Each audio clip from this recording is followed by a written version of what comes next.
4 cold cases. 4 forgotten women. 4 names that the world almost never knew.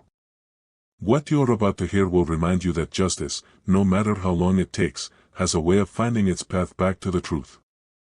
Stay with me, because every single story in today's video is going to leave you speechless. Before we go any further, I want to hear from you. Drop a comment right now and tell me where in the world you are watching from and what time it is over there as you are watching this. I read every single comment.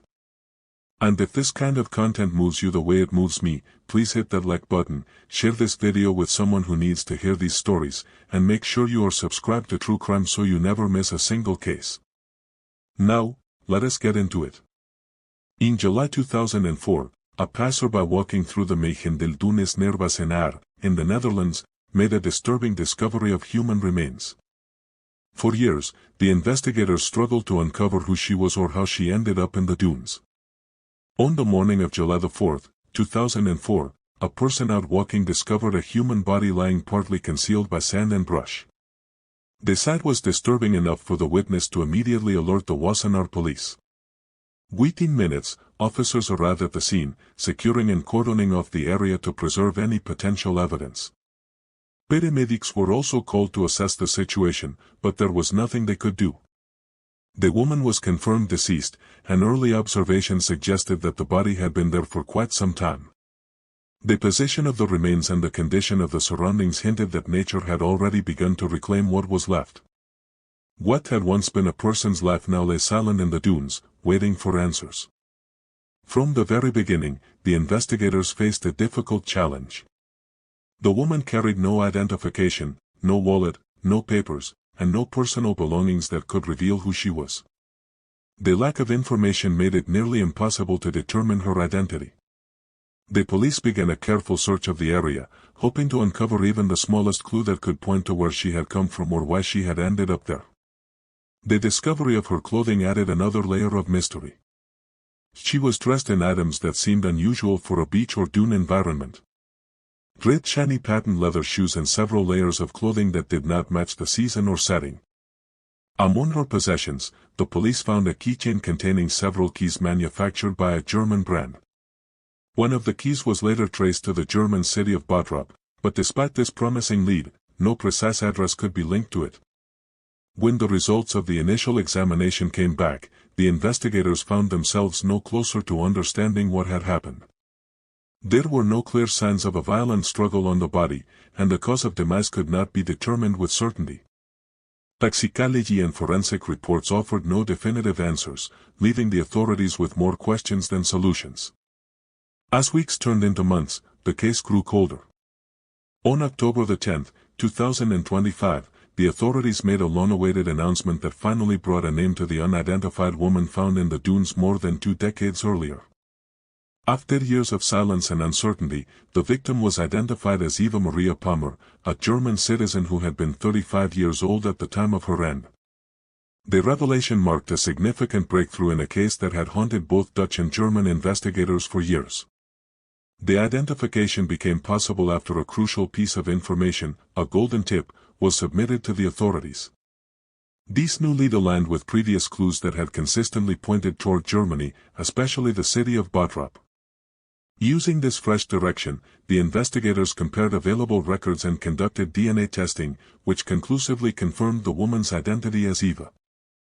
From the very beginning of the investigation, there had been strong indications that the victim originated from Germany. Her clothing was identified as brands primarily sold in the country. These details had always hinted at her German background, but without a confirmed name, her story had remained incomplete. Despite this major development, the identification did not answer the deeper questions surrounding Eva's end. The authorities still do not know how or why she ended up in the dunes of Wassenaar, nor have they been able to determine what caused her life to end. The original post-mortem examination had revealed no clear signs of violence, yet criminal involvement has never been ruled out. The mystery of what truly happened to Eva remains open. With her identity established, Dutch and German police are renewing their efforts to uncover the final steps of her life. The investigators are working together to trace her movements in the weeks and months before she passed, hoping that new information might finally close the gap between her disappearance and her tragic discovery. Their focus is on retracing her last known locations and interactions. The authorities have issued a public appeal urging anyone who might remember Eva Maria Palmer to come forward. They ask the public to think back to the summer of 2004 and recall whether she may have stayed in a hotel, a recreation park, or made contact with anyone in the region. Even the smallest piece of information could be crucial. After 21 years of uncertainty, the hope is that someone, somewhere, remembers Eva, and that memory could be the key to understanding how she met her end in the quiet dunes of Wassenaar. Jannie No, commissioner of the Dutch National Police, said that in combination with the perseverance of Dutch and German detectives, yet another woman had been given a name. She added that their thoughts were with all the families who had finally received answers about their loved ones, and with the families who were still waiting for those answers.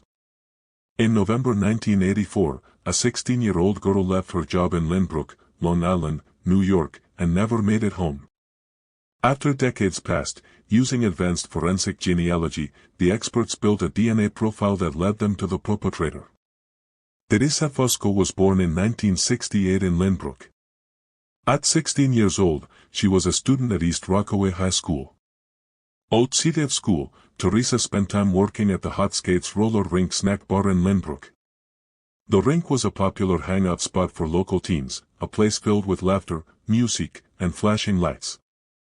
On the night of November 10, 1984, Teresa had finished her shift around 10:30 in the evening.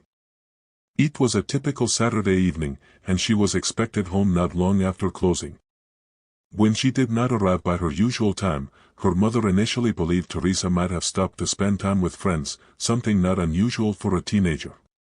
However, as the hours passed and there was still no word from her, worry began to set in. By late that night, Teresa's mother started calling her daughter's friends and co-workers, hoping someone might have seen her or given her a ride home. No one had. Every call led to the same answer. Teresa had left the rink, but no one knew where she went afterward. Alarmed and sensing something was terribly wrong, her mother contacted the Lynbrook Police Department to report her daughter missing. It was a call that would mark the beginning of a long and painful investigation. When the police began their inquiry, they learned that Teresa had been seen leaving the Hot Skates roller rink in tears that night. Witnesses later reported that she had been fired from her job shortly before closing, a development that may have left her emotionally distraught. The investigators started to piece together the final moments that she was seen, but in those early hours, they treated the case as a possible runaway situation, a common assumption for teenagers who went missing during that era. Days turned into weeks, and there was still no sign of Teresa. Then, about a month later, the search came to a devastating end. Her naked body was discovered in a wooded area only a few blocks from the roller rink, buried beneath a layer of leaves. The medical examiner's report revealed the horrifying truth. Teresa had been indecently assaulted and strangled with a ligature. What had once been a missing persons case had turned into a slaying investigation that shocked the community of Lynbrook. 2 years later, in 1986, 3 men were arrested, tried, and convicted for ending the life of Teresa. For years, it appeared that justice had been served. However, advances in forensic science would later reveal otherwise. In 2003, DNA testing conclusively proved that the men convicted were not responsible for her life being ended, leading to their exoneration and release. They sued for wrongful imprisonment, and 2 were each awarded $18 million. Despite renewed efforts, the case eventually went cold. The detectives continued to search for leads, interviewing potential witnesses and re-examining evidence, but no definitive suspect was ever identified. In early 2024, nearly 4 decades after Teresa's demise, the Nassau County investigators made the decision to reopen her case. With advances in modern forensic science, they saw an opportunity to revisit the evidence collected in 1984. Among the preserved materials was a swab recovered from the victim, which had never before undergone the level of DNA testing now possible. The sample was sent to Austria. Specialists then used the sample to construct a detailed DNA profile of the unknown suspect. Once the genetic profile was built, it was turned over to the FBI's Investigative Genealogy Unit, which worked closely with the Nassau County investigators to search for potential relatives of the perpetrator.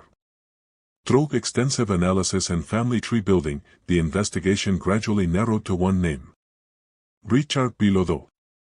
A man quietly living in Long Island with no public connection to the decades-old crime. After identifying Bilodeau as a possible suspect, the investigators began discreet surveillance of his daily routine. They observed him over several days, looking for an opportunity to obtain a discarded DNA sample that could be tested against the genetic material from the 1984 crime scene. That chance came when Bilodeau threw away a smoothie cup. The detectives quickly recovered the item and forensic specialists extracted DNA from the straw, which was then analyzed in comparison to the profile derived from Teresa's case. The results left no room for doubt. Bilodeau's DNA matched the DNA recovered from the swab with complete certainty.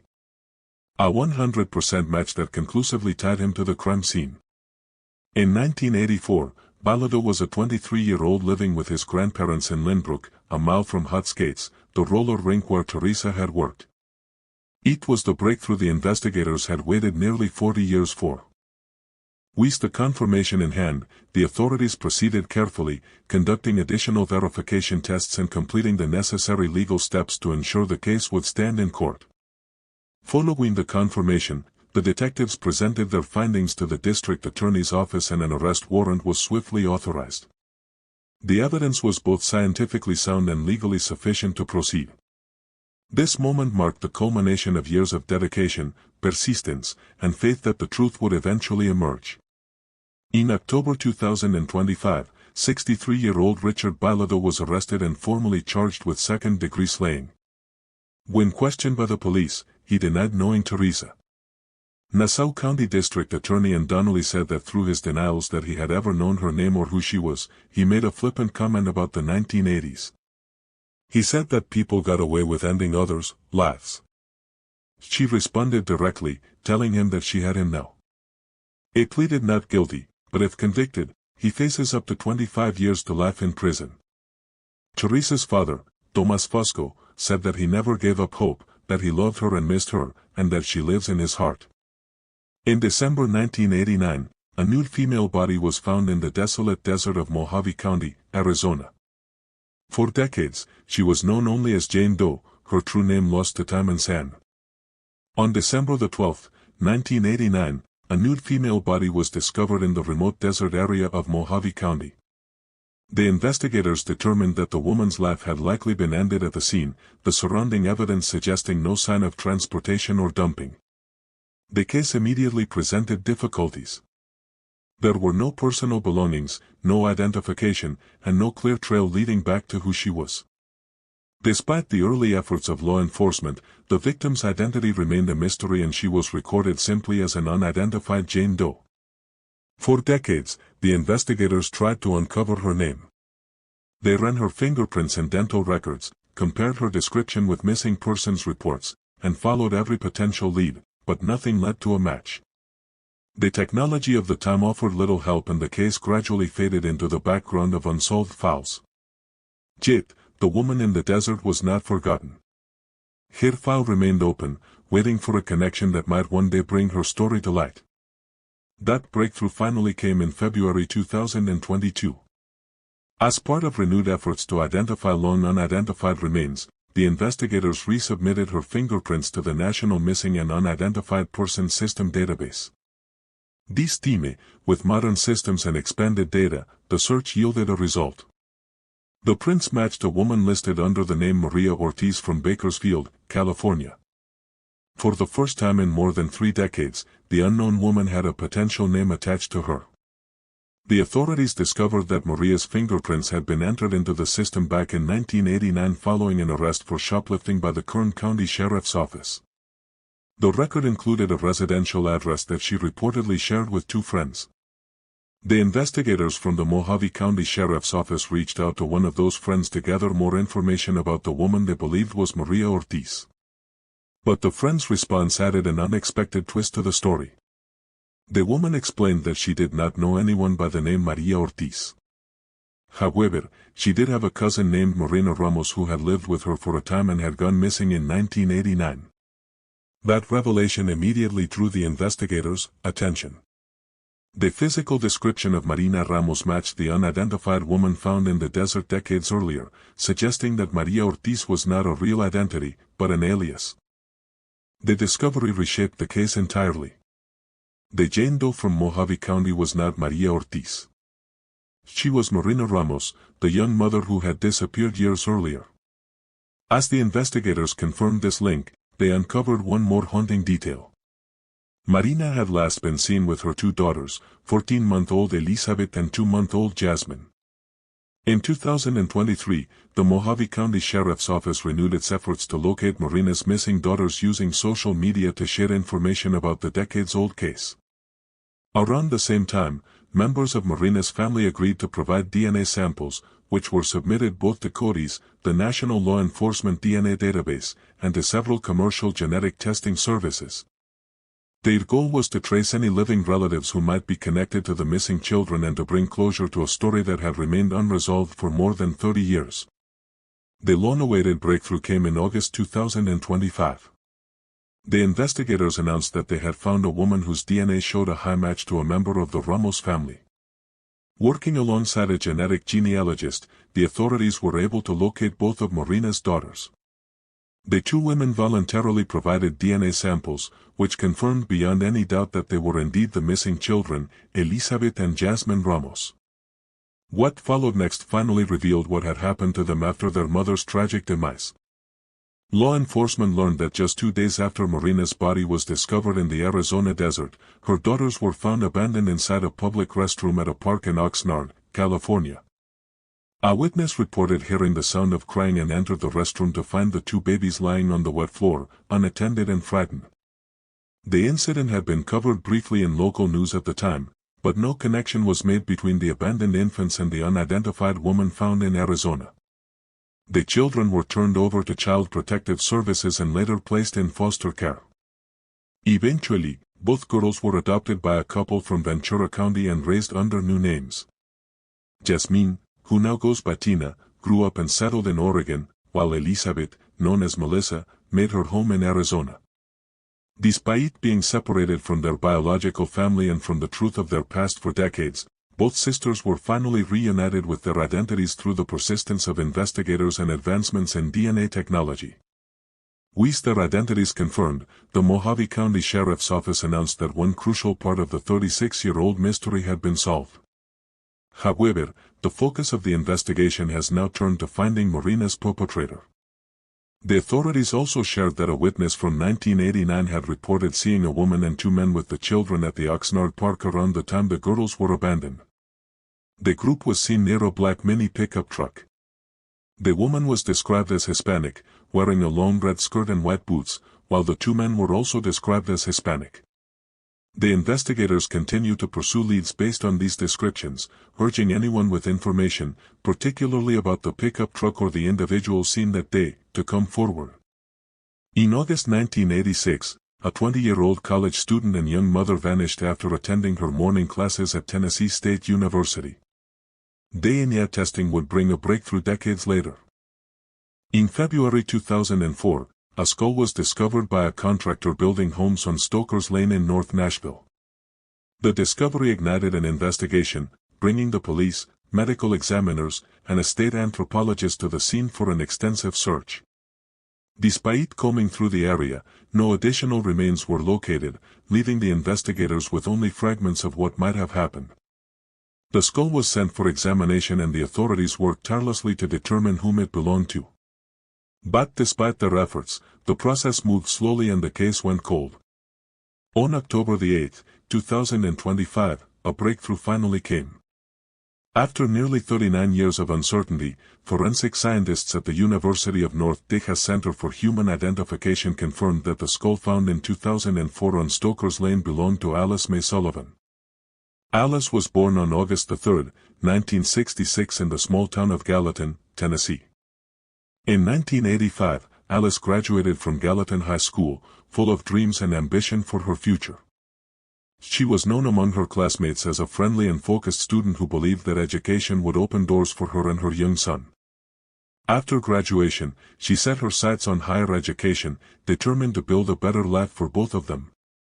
Alice soon enrolled at Tennessee State University, where she began majoring in business. To make ends meet, Alice worked part-time while attending classes. Her days were often long and exhausting, filled with lectures, study sessions, and work shifts, but she never complained. On August 28, 1986, the ordinary routine of Alice's life took a devastating turn. That morning, the 20-year-old Tennessee State University student attended her usual class, but failed to pick up her 3-year-old son from his babysitter later that day. Her absence immediately alarmed her family, who knew she was a devoted mother and never missed caring for her child. When Alice did not come home that night, her worried parents reported her missing the following day, setting in motion a search that would grow increasingly desperate as hours turned into days. The investigators quickly began piecing together the events leading up to her disappearance. They learned that Alice had been last seen leaving her apartment in Nashville, Davidson County around 8 in the morning. She was reportedly on her way to the Tennessee State University campus, following the same path she took every weekday.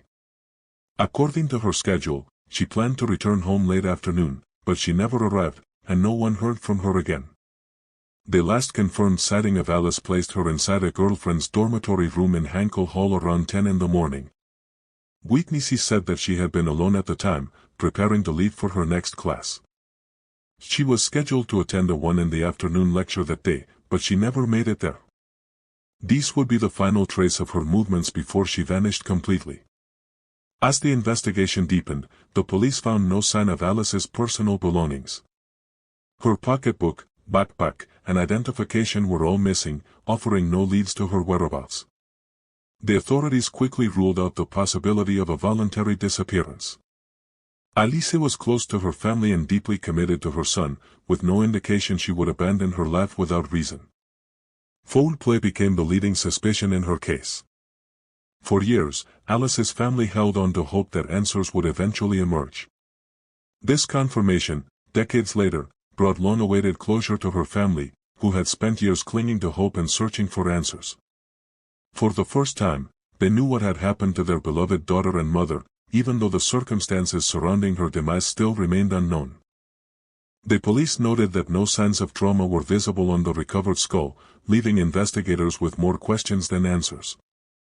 The absence of physical evidence of injury complicated efforts to determine how Alice lost her life or what might have led to her disappearance. While the identification provided a crucial piece of the puzzle, it also underscored how much of the case remained unresolved. The detectives renewed their efforts to piece together the final moments of her life, determined to uncover the truth after so many years of silence. The investigators soon revealed that they had identified 2 individuals of interest connected to the original disappearance. One was Alice's boyfriend at the time, who notably failed to report her missing when she did not arrive to pick up her son. His lack of concern had raised suspicions early in the investigation, but no direct evidence ever tied him to her vanishing. The second person of interest was a maintenance worker at the Town Terrace Apartments, where Alice lived. He later went on to be convicted of indecently assaulting and ending the life of another woman, a disturbing pattern that led investigators to re-examine his potential involvement in Alice's case. Despite these leads, the police have stated that they still lack the evidence needed to make an arrest. Advances in forensic technology have offered new tools and possibilities, but without additional physical proof or eyewitness testimony, the investigation remains stalled. The authorities continue to review old case files, interview witnesses, and analyze the limited evidence recovered over the years, hoping that new methods or information might one day reveal the full truth. For nearly 4 decades, the case of Alice May Sullivan was classified as an endangered missing person file by the Charlie Project, symbolizing the enduring uncertainty that surrounded her disappearance. 4 women. 4 stories. 4 names that time almost erased forever. But they were not forgotten. And because of the tireless work of investigators, the power of DNA technology, and people who refuse to stop searching for the truth, their names have been spoken again. If this video moved you, please share it. These women deserve to be remembered. Hit that like button, drop your location in the comments, and if you are not yet subscribed to True Crime, do it right now. Because there are more stories like these, and every single one deserves to be told. I will see you in the next one.